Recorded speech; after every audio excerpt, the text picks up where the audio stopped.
so lovely to be here tonight. What a beautiful love. Give yourself some round of applause. You're so lovely. Everyone's been talking about the Surviving R. Kelly show. The show comes out, multi-part series detailing all the abuse, and the man's streaming numbers go up.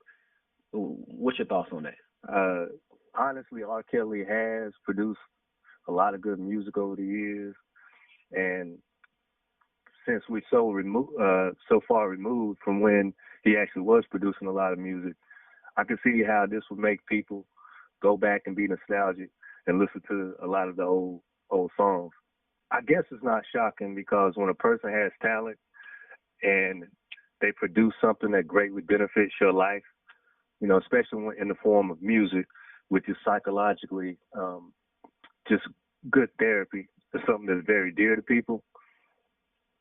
It's not shocking that they still embrace him despite the fact that if this was a normal person, they would be shunned and rejected.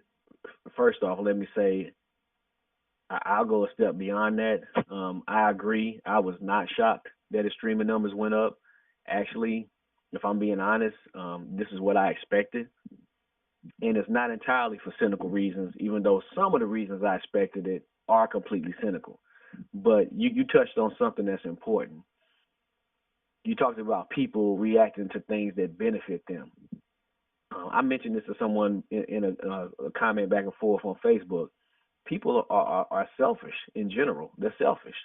So if a person associates R. Kelly's music with a good moment in their life, with a good time in their life, I don't think it's going to hurt them as much as it should to find out that specific song was in fact about a criminal act he was committing against a child. Because that's intellectually what they know now. But when they hear, your body's calling me, all they can think about is their high school girlfriend. So they're like, you're asking me to remove pleasure from myself, and they're not big enough to separate themselves from how something made them feel, which is just purely selfish. And I think a little bit reckless too. Because I do think there's a separate conversation to be had about separating art from the artist. The thing with R. Kelly, his art is the artist. His art is a celebration of the crimes that the man does. This isn't a situation where he's making uplifting music all the time, or he's like a folk musician, and then his personal life is hell.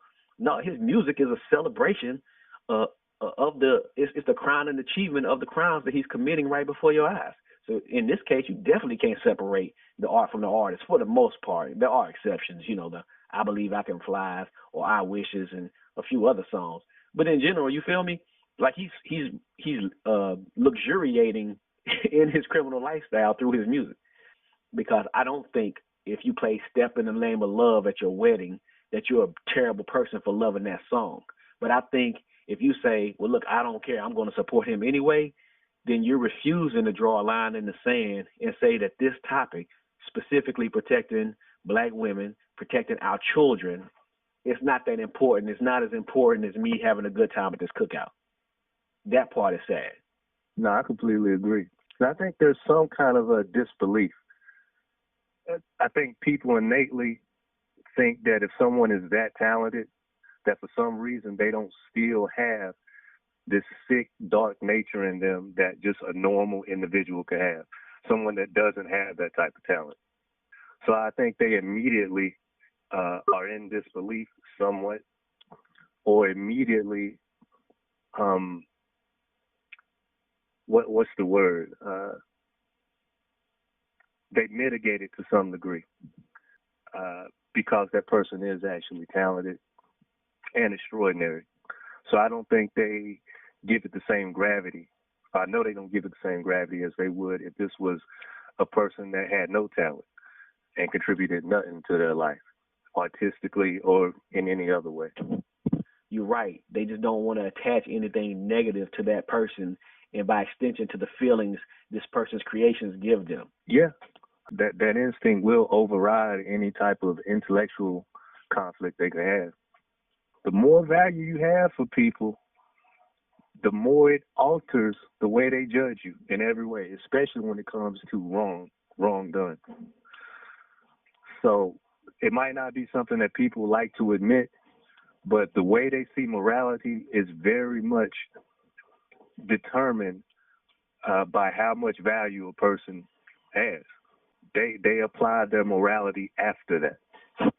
Which again, it goes back to the selfishness, because what they're really doing is weighing how much do I benefit from this person. Okay, so I receive benefit, therefore I won't make as harsh or accurate a judgment. And I think another thing that's encouraging people is their support. There's no link between their support equaling his behavior. You know, for instance, if supporting R. Kelly, being a fan of him, was actually causing him, you know, to be with these underage women or mistreat women sexually and abuse them, I think that would be different. But because they are separate, in a sense, he's created the music, those products are out, and then he has his life and the way that he is, that you can't necessarily link the two. So it's not like their support is directly contributing to his behavior. And I think people are really comfortable with that truth. See, I don't think that's true. See, because I think that your support of his music, specifically in the streaming age, if you own a CD, you've already bought it, it's at the house. But if you go to a show, if you stream, which creates revenue, and a large part of the reason he gets away with this is because he pays young women off, he pays families off, he's able to fly people to places and isolate them, then yes, you are directly contributing to the problem. You're not making him do it, but he needs to have the finances to get away with this. He's not doing this like broke guy in a neighborhood way. He's doing it in a way that requires money for a trial for someone who he's victimized to not go to trial because he can pay their parents money. You know? That's definitely true. That's definitely true. Yeah, it's like right he needs your money to do this. Like he can't get away with it without your money, without your streaming dollars. So, yeah, I mean, you're not endorsing the mistreatment of women, but best believe you're contributing to the environment that creates the abuse because you're facilitating it by keeping his pockets lined well enough to be able to pay off another one, to be able to pay more enablers and hanger-ons and lawyers and managers and all these people who will continue getting that check. And by virtue of that check they get, which comes from your streaming, which comes from your merchandise or your concert ticket purchase, that's going to buy their silence and it's going to buy their complicity and it's going to expose another young woman to danger. Yeah, that's definitely true.